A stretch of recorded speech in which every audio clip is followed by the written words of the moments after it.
અહીંયા બેસતો ખરો પછી ખબર પડે તને.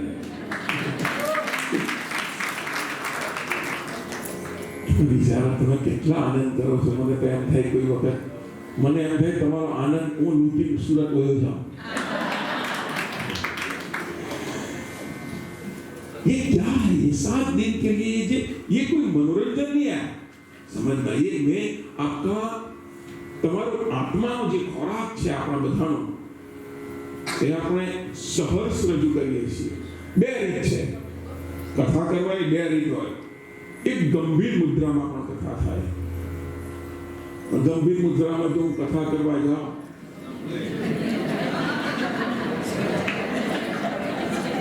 ये जो बड़े बड़े लोग हैं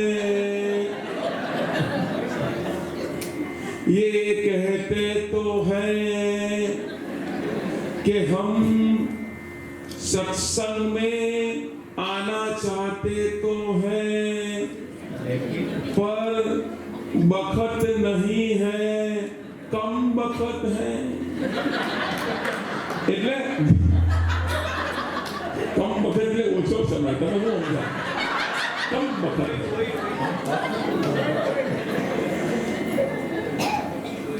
હું મારો આનંદથી તમને કથા કરાવતો થોડી વારે રેગ્યુલર ઇન્ટરવલે તમને કઈ ને કઈ દઉં. પણ इसमें भी कुछ है. मैं पहला गईकाले જ કોને અમારી મીટિંગ હતી અમારા ભૂપેન્દ્ર વિનોદભાઈ ને બધા. મેં કીધું કે મને પૂછવામાં આવ્યું કે આવું કેમ કે આમ તમારું આવી રીતનું હોય છે. તો મેં કીધું બધાને કડવું જ પાઉં. તમને લાગે એવું, તમને લાગે કે હું તમને આનંદ કરાવું પણ મારામાં સુગર કોટેડ હોય, કડવા અંદર હોય. તમને જે જ્ઞાન જે છે એ મળે જ છે. તમે જોજો એન્ડ ઓફ ધ ડે મળે જ છે પણ જુદી રીતે, તમને ગમે એવી રીતે. વાત તો આપણે વ્યવહારની આવે જ છે, વાત તો ધર્મની આવે જ છે, વાત શ્લોક તો આવે જ છે, કથા તો આવે જ છે, પણ એ રીત જુદી છે. શીરો બધા બનાવે બરાબર ને, પણ જે પેલો મેઇન જે શેપ હોય ને, શેપ જે આમ ઇન્ટરનેશનલ ને એ શીર આપણા રોવો જ વાપરે. એ કઈ નવું બીજું નહીં વાપરે. એ રોવો વાપરે ને બેનો તમે કંચનબેન ને ચંદ્યાબેન ને બધા રોવો જ વાપરે. પણ એ પ્રેઝન્ટેશન જે કરે એની આજુબાજુમાં કઈ પેલું કઈ મૂકશે, ઉપર પેલું કેસર છાંટશે, દૂરથી જ તમને ખાવાનું મન થઈ જાય. મૂળ વાત હોય. કથા તો છે જ, બધા જ કથા કરે પણ બધાની રીત જુદી હોય. મારી રીત આ છે, તમને ગમે છે, વાત પૂરી થઈ ગઈ. વાત તો વાલાના ભાઈને ગમતું નથી એનું ભોજન. અને હંમેશા એટલું અંદર કે તમને દુખી કરવા વાળા નજીક ના જ હોય. હાવ નજીક ના હોય ને એ જ દુખી કરે. દૂર વાળા દુખી કરવા નહીં આવવાના. તમને કઈ ઇન્ડિયા વાળા કઈ તમને દુઃખ નહીં દેવાના. તમને દુઃખ અહીંયા રહેતા હોય તો અહીંયા વાળા જ દુઃખ દેશે તમને. તમારો પતંગ તમારી આ બાજુની અગાહી વાળો જ કાપે. એટલે બીજે નજીક ના હોય. અને ભાઈઓને નહીં ગમ્યું એટલે ભાઈઓએ કહ્યું કે ભાઈ ભજન બંધ કર, ભજન કરવા જવાનું નહીં ક્યાંય. આ બધું હું ધાંધલ છે કે છે. પણ વાલાની પાસે એક સબળ અને સારું પાત્ર હતું મા બાપ. મા બાપને વાલાના ભજન જે કરતો એ ગમતું એટલે પેલા મોટા ભાઈઓનું ચાલતું નહીં, ભાભીઓનું પણ ચાલતું નહીં. કેમ? એક આધાર રહ્યો છે મા બાપ હતા. એટલા માટે વાલા વિચાર કરે કે જે થવાનું થાય, મને મારા ક્ષેત્રમાં આગળ વધવું છે. હવે વાલાના માતા પિતા પરલોકમાં સીધા આવી ગયા છે. વાલો નિયમિત ભજન કરવા માટે હવે તો એવો પ્રખ્યાત થયો કે ગામે ગામ લોકો બોલાવવા લાગ્યા છે. હવે ભાઈઓએ બોલાવીને વાલાને કહ્યું કે મા બાપ રહ્યા નથી, તારે આ ઘરમાં રહેવું હોય તો ભજન બંધ કરવું પડશે. એટલા માટે જ્યાં હું કહ્યું ત્યારે વાલાએ કહ્યું કે કઈ વાંધો નહીં, હું તો આ ઘર છોડીને વયો જઈશ પણ ભજન નહીં છોડું. વાલો ત્યારે એણી બેર કે છે રામ ભરોસે રહીશું, સંતોની સાથે મસ્તીમાં રાધે ગોવિંદ જઈશું. આ રાગ કયો ખબર? સંપાએ એણી પેરે બોલે. આ મહાભારત રાગ વૈષ્ણવભાઈ એ મહાભારત કરતા ને તમારે આ કેટલો સરસ આના જેવો રાગ જ મને આ રાગ એટલો સરસ કે હું ખોટું બોલું તો પણ તમારે હાથ કેવું પડે. કેવી રીતે આનો રાગ આવો આવે? તમથી નો રહેવામાં મને લાભ અનેરો મળશે. તીર્થયાત્રા કરવા જઈશું ત્યાં ભવના ફેરા તરશે. તમારે હા હા બોલવાનું. રાગ છે. વડીલ બંધુ ચૂપ થયા છે મનમાં એમ વિચારે. માતા પિતાનું અવસાન થતા જો પાડીશું મારે.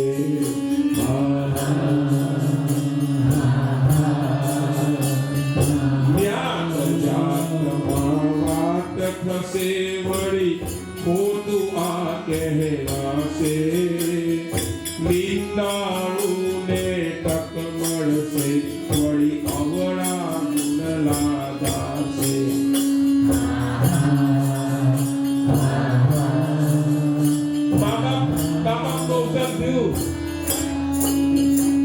એટલે બધા ભાઈઓએ કેવું કે તું બહાર નીકળ. પેલા કે કઈ વાંધો નહીં, હું તો સાધુ સંતોની સાથે ફરીશ અને આનંદ કરીશ, તીર્થયાત્રા કરીશ. એટલે બધા અંદર ચર્ચા ભાઈઓ અને ભાભીઓ કે અલા આને કાઢશું તો ગામ આપણું નામ કે છે કે આવો પરિવાર ભજન માટે ભાઈને કાઢી મૂક્યો. એટલે ડાયા થઈને લઈ ગયા. પણ વાલાની શરત એટલી હતી કે અમુક જગ્યા પર જ ભજનમાં જવાનું ને અમુક જગ્યા પર નહીં જવાનું ને આ બધું રેસ્ટ્રિક્શન. એવામાં એક વખત હરિજન વાસમાંથી આમંત્રણ મળ્યું કે ત્રિકમ સાહેબ આવવાના છે હરિજન વાસના. હરિજનો જે મેળું પાડી ભરવા વાળા. એટલે એ કહે છે કે અમારે ત્યાં તમે ભજન કરવા તમારે આવવાનું છે. હવે આ વિચાર કરે કે ભલે હરિજન તો હરિજન, વાયક તો વાયક કહેવાય અમારી ભાષામાં. ભજનનું આમંત્રણ એટલે ભજનની ભાષામાં વાયક મળ્યું છે. વાયક આ બહુ જૂનો શબ્દ, કોઈને નહીં ખબર હોય. અમે અમારે બહુ નાના હતા, હું 35 વર્ષ પહેલાની વાત કરતો ત્યારે મારે એક દાદા મણિદાદા કરીને હતા. એ મને કે મારા ઘરે આવતા અને કહેતા ભગતજી આજે વાયક છે. ભજનનું વાયક આમંત્રણ મળ્યું. તો વાયક આવ્યું હરિજન વાસમાંથી. અને સાહેબ આને માટે તો કોણ ઊંચ નીચ અને વર્ણ પ્રથા એ ભગતો માટે નથી હોતી. કોણ હે ઊંચા કોણ હે નીચા સબને ગોરી સમાયા. ઊંચા કોણ હે નીચા સબને ગોરી સમાયા. भेदभाव के झूठे भरम में ये मानव भरमाया. धर्म ध्वजा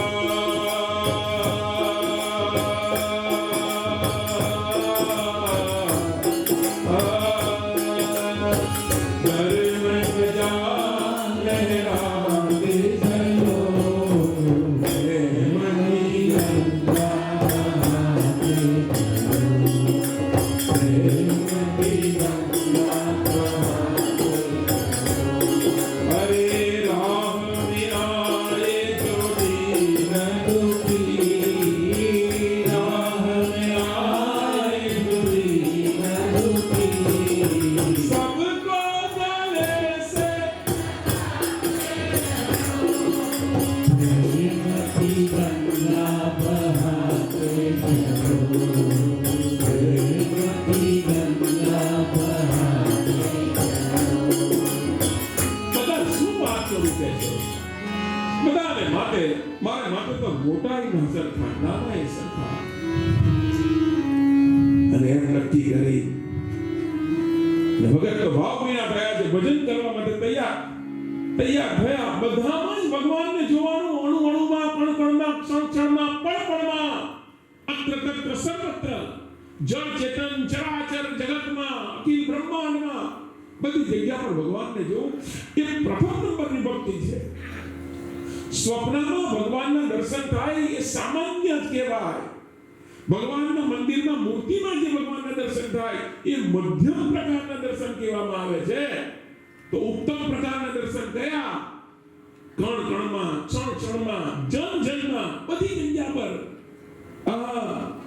તારેલામાં કૃષ્ણ જોયા રે, દુર્ભી વાણીઓ મળે રે. તારેલામાં કૃષ્ણ જોયા રે, દુર્ભી વાણીઓ મળે રે. પાપડી પાપડી કમને વાલોડમાં વાલો, પાપડી પાપડી કમને વાલોડમાં વાલો.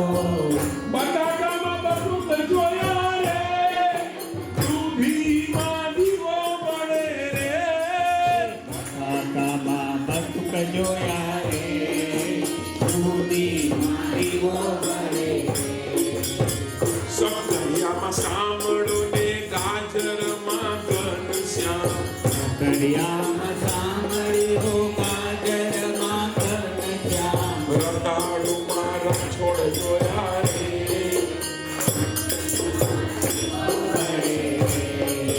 રતાળુમાં રણછોડ જોયા રે, ધૂળીમાં દીવો પડે રે.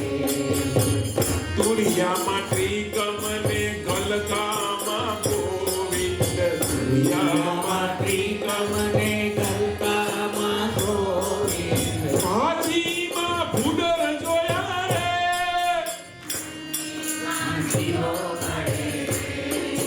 ભાજીમાં ભૂદર જોયા રે. સાંભળો હવે. મીરામાં ભમતા ને રવૈયામાં રમતા, મીરામાં ભમતા ને રવૈયામાં રમતા. કુંવારમાં ભૂમતા જોયા રે, દૂધીમાં દીવો મળે. કુંવારમાં ભૂમતા જોયા રે, દૂધીમાં દીવો મળે.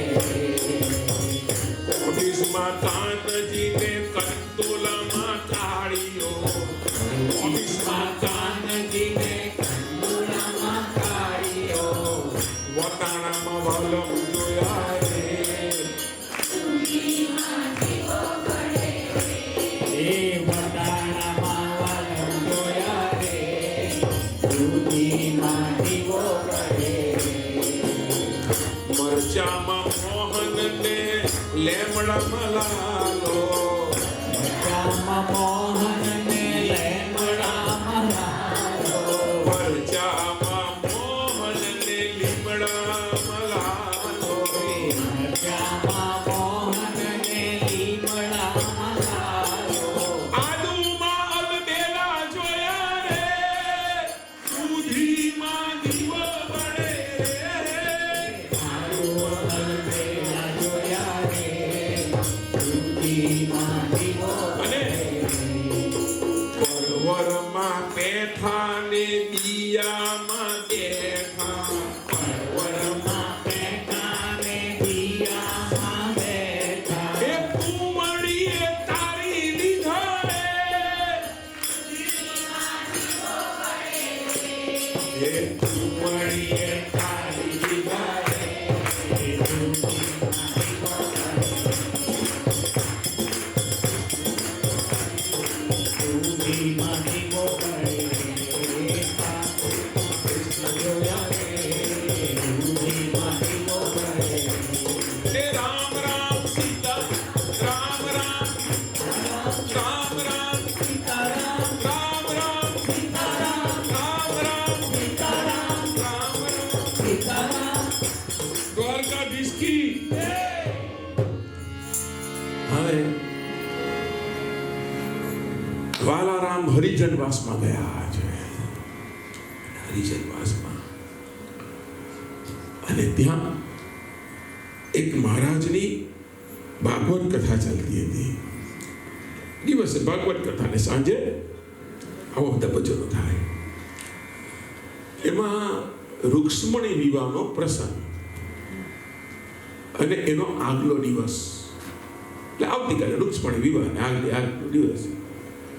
તો પછી થોડા ઘણા ભજનો વાલારામે કર્યા અને પછી બધાએ કહ્યું કે ભાઈ આવતીકાલ લગ્ન છે, રૂક્ષ્મણી વિવાહ, આપણે પણ છે જલારામ વિવાહ, તો કે આજે હાંજીના ગીત ગાઓ. તમે પાછા, મને આજે એટલી બીક લાગે તમારી જોઈને કે આ ક્યાં ગાવાના આ બધા. પછી અહીંયા ગળીથી બધા મને એક બેન તો આવીને કાનમાં કહી દે ગરબા કરાવજો, પણ મને બીક લાગે છે ભાઈ કેમ કરાવ. બેઠા બેઠા ગાઓ પાંચ ચાલે, ખાલી જેટલા આજે ખુરશી પર બેઠા કોઈ ઉભા નહીં થવાનું. આ નીચે બેઠેલા છે એ લોકોને હક છે.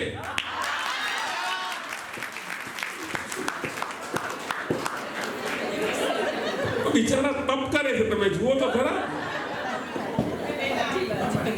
હા આમ પણ હા પણ હું તમને કહું, આ લોકોમાં આ તો બહુ આમ નીચે બેઠા હોય તો બહુ મોટા માણસ કહેવાય. પણ કેવી રીતે પહેલા મને કહેવાતો ને, મને એક્સપ્લેન તો કરવા. અને અને અને હું બેઠો છું. આજનો દિવસ ગુરુ પૂનમ, આજે વ્યાસ પૂનમ કહેવાય. આજે વ્યાસજી એટલે અમારા લોકો જે વ્યાસ જે ગાદી પર બેસે, અને વ્યાસપીઠ પણ કહેવાય અને ચોકી કહેવાય. ચોકી કહેવાય, ચોકી પર બેઠો. હા, તો ચોકી પર બેસે એ કોણ કહેવાય? ચોકીદાર. બરાબર ને? આ જમીન પર બેઠા છે એ કોણ કહેવાય? જમીનદાર. મારા બેટા અમારે ચોકી કરવો, એ જમીનદાર.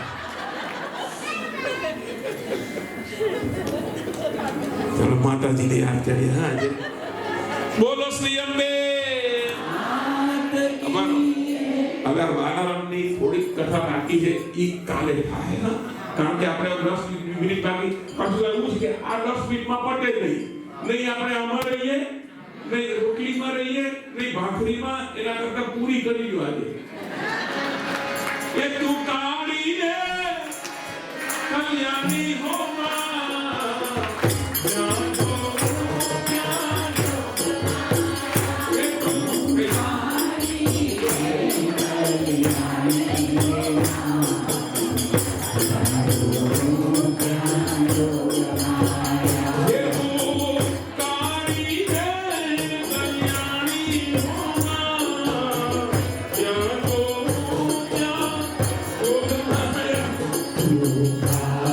Hare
નિધિ